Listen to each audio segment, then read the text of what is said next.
7 जनवरी 2018 को कुछ लोग सरोवर के किनारे मछली पकड़ने गए थे। वहां पर उनको एक प्लास्टिक का ड्रम दिखा जिसमें से अजीब सी बदबू आ रही थी। किसी अनहोनी के डर से लोगों ने इसकी सूचना पुलिस को दी। जब पुलिस ने ड्रम को देखा तो ड्रम सीमेंट और कंक्रीट से पूरी तरह से पैक था। दुर्गंध का पता लगाने के लिए पुलिस ने ड्रम को तोड़ा। ड्रम तोड़ने पर उसमें से कुछ टूटी फूटी मानव अस्थियां, रस्सी का टुकड़ा और 3 नोट, एक 100 का और 2 500 के थे। कपड़ों के चीथड़े और कुछ बालों के गुच्छे भी निकले। यह केस समाचार पत्रों में छा गया। इसके पेचीदेपन को देखते हुए केरल सरकार ने अपने पुलिस की सबसे बेहतरीन टीमों को इस केस को सुलझाने के लिए इस पे लगा दिया। हड्डियों को जब ध्यान से देखा गया तो उसमें से एक स्क्रू फंसा हुआ था।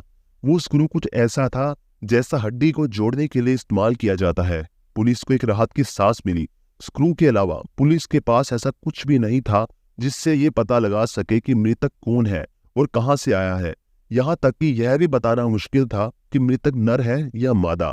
हालांकि बालों की लंबाई से यह अंदाजा लगाया जा रहा था कि मृतक कोई महिला थी, परंतु समस्या यह थी कि आजकल लंबे बालों का शौक लड़कों को भी है, तो हो सकता है मरने वाला कोई नर हो, क्योंकि ड्रम में मिली हुई नोट 500 के पुराने नोट थे, जिससे यह अंदाजा लगाया जा रहा था कि यह हत्या 8 नवंबर 2016 यानी कि जिस दिन नोटबंदी की घोषणा हुई थी उससे पहले की हुई होगी। 2 वर्ष पुरानी लाश के बारे में पता लगाना पुलिस के लिए बहुत मुश्किल था। और तो लाश का लिंग भी नहीं पता था कि मरने वाला नर है या मादा। हड्डी में मिले स्क्रू को जब ध्यान से उस तर कैमरा से देखा गया तो उस स्क्रू पर एक कंपनी का नाम लिखा हुआ था। नेट पर सर्च करने पर पता चला कि यह पुणे की कंपनी है जो पूरे देश में इस तरह के स्क्रू का निर्यात करती है। पुलिस ने जब इस कंपनी का पता किया तो पता चला कि सन 2016 में इस तरह के कुल 161 स्क्रू पूरे देश में भेजे गए थे, जिसमें से केवल 6 स्क्रू ही केरल सर में भेजे गए थे। पुलिस ने काफी जांच करने के बाद केरल के उन सभी 6 मरीजों का नाम और पता लगाया जिनके इलाज में ये स्क्रू इस्तेमाल किया गया था। 5 मरीज तो पुलिस को मिल गए, लेकिन एक शकुंतला नाम की महिला का कुछ भी पता नहीं चल सका। अस्पताल में जब शकुंतला से मिलने वालों की लिस्ट निकाली गई तो उसमें एक नाम था। वो नाम था अवस्थी दामोदर। जब पुलिस अवस्थी के घर पहुंची तो पता चला कि शकुंतला देवी उसकी मां है। अब पुलिस ने अपनी जांच को आगे बढ़ाते हुए अवस्थी से जांच पड़ताल करी तो अवस्थी ने बताया कि उसे अपनी मां को देखे हुए 2 वर्ष हो चुके हैं। अवस्थी ने बताया कि उसकी मां की स्कूटी एक ट्रक से टकरा गई थी, जिसमें उसकी मां का बायां पैर फ्रैक्चर हो गया था और उसके बाएं पैर में एक स्क्रू लगाया गया था। इस बात से पुलिस को पता चला कि मरने वाली महिला ही थी और उसका नाम शकुंतला था।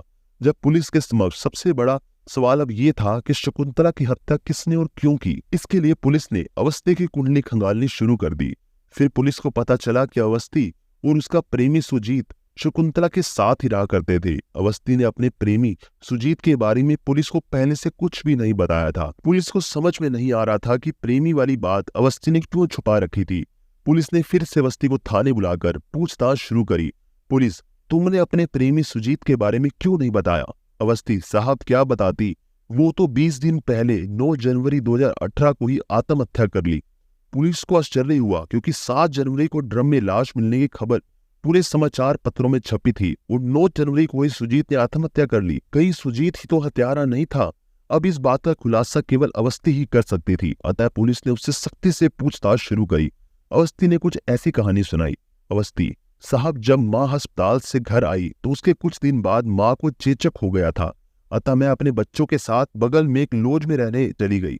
1 सप्ताह बाद जब वापस आई तो माँ नहीं थी, लेकिन वहां सुजीत था।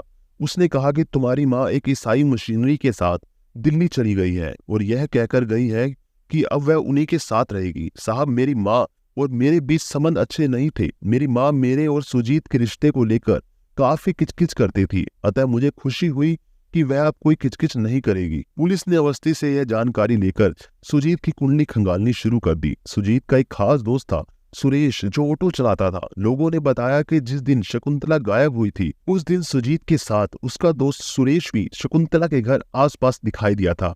रात के 2 बजे सुरेश और सुजीत ऑटो में कोई भारी सामान लेकर जाते हुए देखे गए थे। पुलिस ने सुरेश को पकड़कर जब सख्ती से पूछताछ की तो उनके सारे राज उगल दिए।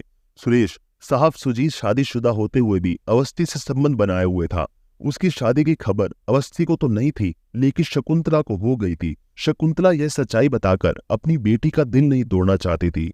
अतः वह सुजीत पर दबाव बना रही थी कि वह उसकी बेटी की जिंदगी से कहीं दूर चला जाए। शकुंतला ने जब धमकी दी तो उसके बाद सुजीत का दिमाग ही घूम गया। शकुंतला देवी ने कहा कि वह उसकी बेटी को सब कुछ बता देगी और सुजीत को पुलिस में दे देगी। सुजीत काफी परेशान हो गया तो उसने सोचा क्यों न शकुंतला को ही रास्ते से हटा दिया जाए।